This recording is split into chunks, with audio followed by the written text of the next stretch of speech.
பிரபல தனியார் மருத்துவமனையில் ஏசி ரூமில் காலில் கட்டுடன் படுத்திருந்தாள் கல்பனா. கீழே விழுந்து இடுப்பெலும்பு முறிந்து பிளேட் வைத்து ஆபரேஷன் செய்து இன்றோடு 3 நாட்கள் முடிந்திருந்தது. அம்மா, இந்தாமா சாத்துக்குடி ஜூஸ், குடிச்சிட்டு படுத்துக்கங்க. மகள் ஆர்த்தி படுத்திருந்த அம்மாவின் தலையை தூக்கி டம்ளரில் இருந்த பழச்சாற்றை புகட்டினாள். ஆர்த்தி, நீயும் ஏமா என்னோட சேர்ந்து கஷ்டப்படுற? நீ வீட்டுல ரெஸ்ட் எடு. வேலைக்காரி பாக்கியத்தை ஆஸ்பத்திரியில துணைக்கு வச்சுக்கிறேன்னு சொன்னா கேட்க மாட்டேங்கிற. என் செல்ல அம்மா, உனக்கு பக்கத்துல இருந்து நான் செய்யாம யார் செய்வா? 16 வயதில் அழகு தேவதையாக ஜொலிக்கும் மகளை கண்கலங்க பார்த்தாள். வாழ்க்கையில் இவளுடைய அன்பையாவது பெறுவதற்கு கொடுத்து வைத்திருக்கிறேனே என மனம் நினைத்தது. அம்மா, உனக்கு கால்ல அடிபட்டு ஆஸ்பத்திரியில இருப்பத அப்பா கிட்ட சொல்லிட்டேன். பாக்குறதுக்கு வரேன்னு சொல்லிருக்காருமா. தயக்கத்துடன் ஆர்த்தி சொல்ல, எதுக்கு ஆர்த்தி, ஏன் சொன்ன? அவர் வந்து பார்த்து என்ன ஆக போகுது? எப்ப மனசு விட்டு போய் அவர்கிட்ட இருந்து விவாகரத்து வாங்கிட்டேனோ அதுக்கப்புறம் எனக்கும் அவருக்கும் என்ன உறவு இருக்க முடியும்? அவர் உனக்கு அப்பா, அத மறுக்க முடியாது. நீ அன்பு செலுத்துறதையும் நான் தடை சொல்லல. ஆனா தயவு செய்து என்ன அதுல சம்பந்தப்படுத்தாத ஆர்த்தி, எனக்கு பிடிக்காது. கண்டிப்பாக பேசும் அம்மாவிடம் என்ன பதில் சொல்வதென்று புரியவில்லை. ஆர்த்தி மௌனமாக இருக்க, என்ன ஆர்த்தி இப்படி பேசிட்டேன்னு கோபமா? அம்மாவை புரிஞ்சுக்கம்மா பிளீஸ். அவரால நான் வாழ்க்கையில எவ்வளவு இழந்திருக்கேன்னு உனக்கு தெரியுமா?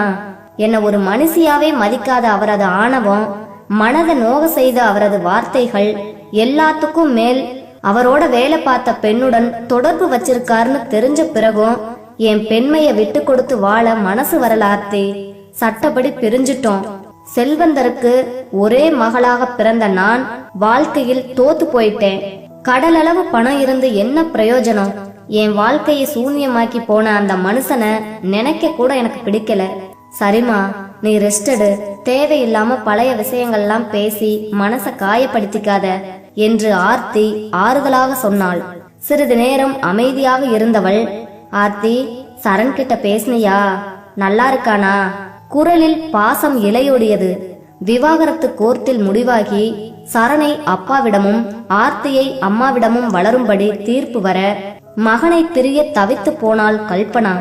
முதலில் கோர்ட் உத்தரவை மீறி அம்மாவை தேடி வந்தவன் வளர வளர அவளிடமிருந்து விலகி போனான். அவளை பார்க்க வருவதே நின்று போனது. விவாகரத்தாகி 2 வருடம் கழித்து ஒருமுறை மகனுடன் வந்தவர், கல்பனா, என்ன மன்னிச்சிடு. என்னால உன்னையும் ஆர்த்தியையும் பிரிஞ்சிருக்க முடியல. இளமை வேகத்துல நான் பண்ணினது தப்புதான், அத மறுக்கல. இப்ப நான் பண்ணின தப்ப உணர்ந்து திருந்தி உன்னோட இணைந்து வாழ விரும்புறேன். எல்லா கெட்ட சகவாசத்தையும் விட்டுட்டு வந்திருக்கேன். என்ன நம்பு கல்பனா. சுட்டெரித்து விடுவது போல் அவனை பார்த்தாள். தேவையில்ல. 2 வருஷம் பிரிஞ்சிருந்த பிறகுதான் என் அருமை உங்களுக்கு தெரிய வருதா? ஏன் அந்த சாகசக்காரி உங்களை வேண்டாம்னு விட்டுட்டு போயிட்டாளா? உங்களோட எனக்கு எந்த பந்தமும் கிடையாது. எல்லாத்தையும் தொடச்சு எரிஞ்சிட்டேன். உங்க மகளை பார்க்க வந்தா அதை மட்டும் செஞ்சுட்டு போங்க. என்ன தொந்தரவு பண்ணினா நான் திரும்ப உங்க மேல கம்ப்ளைண்ட் கொடுக்க வேண்டி வரும். கல்பனாவின் மனம் இறுகி பாறையாகி இருந்தது. 10 வருடங்கள் ஓடிவிட்டன.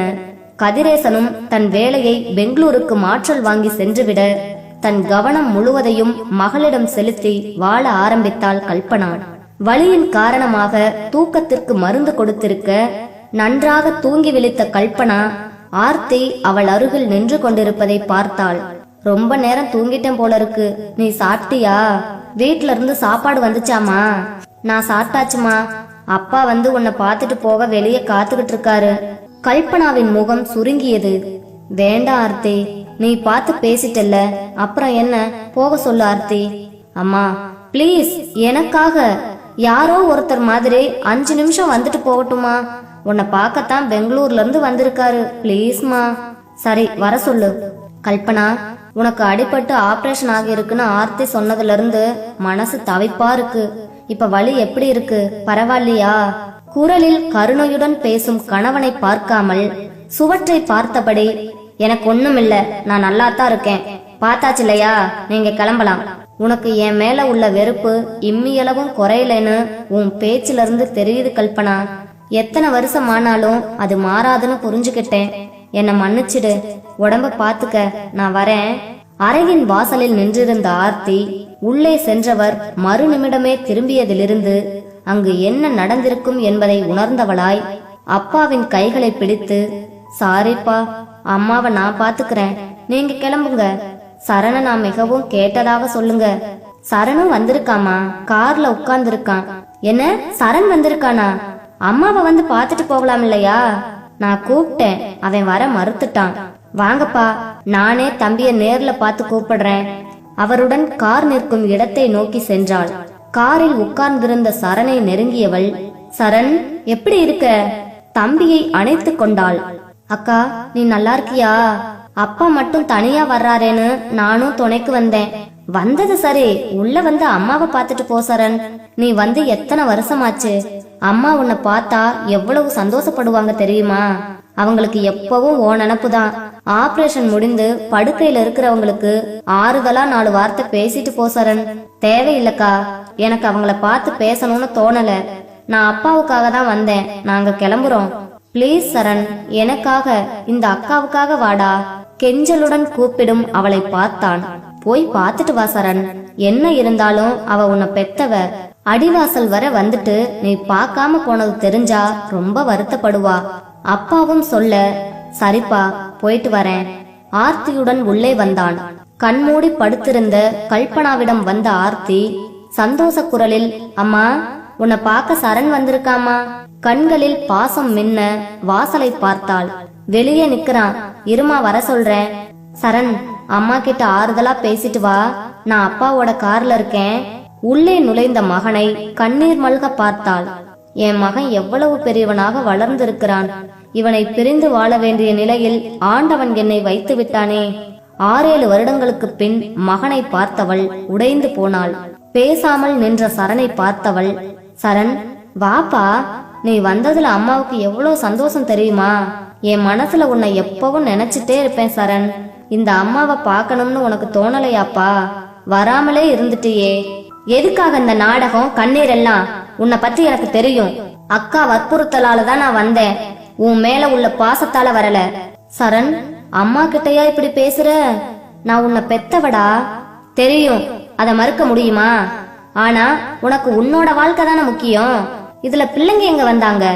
அப்பா தப்பானவரா இருந்தாலும் அவரை பிரியணும்னு தான் நீ நினைச்சியே தவிர எங்க வாழ்க்கைய யோசிச்சு பாத்தியா? என்னையும் அக்காவையும் பிரிச்சு ஒன்னா வாழ வேண்டியவங்க ஆளுக்கு ஒரு திசையில வாழ்றோம். அப்பா தன் தப்ப உணர்ந்து உன்கிட்ட எத்தனை முறை மன்னிப்பு கேட்டிருக்காரு. அவருக்காக வேண்டாம், எங்களுக்காகவாவது அவரை மன்னிச்சு ஏத்துக்கணும்னு உனக்கு தோணல? உனக்கு பிறந்த பாவத்துக்காக நானும் அக்காவும் இப்படி வாழ்ந்துட்டு இருக்கோம். உன்னோட பிடிவாதம், உன்னை கஷ்டப்படுத்தினவரை கடைசி வர துன்புறுத்தி பார்க்கணுங்கிற உன் நினைப்பு, உன் ஆணவம், இதனால நீ இழந்தது உன்னோட வாழ்க்கை மட்டும் இல்ல, பிள்ளைங்களோட அன்பு பாசம் எல்லாத்தையும் இழந்துட்டு நிக்கிற. உன்னை என் தாயாக என்றுமே என்னால ஏத்துக்க முடியாது. தாய்மைக்குரிய பண்புகளே இல்லாமல், மன்னிக்கும் தன்மை இல்லாமல், மனதில் எல்லார் மேலையும் வெறுப்ப சுமந்துக்கிட்டு பாசத்தை காட்டுறேன்னு நீ சொல்றதை என்னால நம்ப முடியல. சரி, நான் கிளம்புறேன். அவள் அருகில் கூட நெருங்காமல் வெளியேற அவன் சொன்ன வார்த்தைகள் நெஞ்சை சுட மனம் குமுறி முகத்தை மூடி அழுதாள் கல்பனா. உணர்ந்துட்டேன், நான் பண்ணின தப்ப உணர்ந்துட்டேன். என் பிள்ளைய என்கிட்ட இருந்து விலக்கி வச்சிருந்தனா தாயாக இருக்கவே அருகதை இல்லாதவள். தன் தோளை தொடும் கைகளை பற்றியபடி கண் திறந்தாள். சரண் தான் நின்று கொண்டிருந்தான். சரண், என்ன மன்னிச்சிடுப்பா. வாழ்க்கை என்னங்கறத எனக்கு புரிய வச்சுட்ட. தப்ப உணர்ந்து திருந்தி வந்தவரை நான் மன்னிச்சிருந்தா இன்னைக்கு உன்னோட வெறுப்ப சம்பாதிக்கிற நிலை வந்திருக்காது. என் பிள்ளை எனக்கு கிடைச்சிருப்பான். அத நான் உணராம போயிட்டேன். அம்மா, அழாத. உன்னை இப்படி பேசினதுக்கு நீ தான் என்ன மன்னிக்கணும்.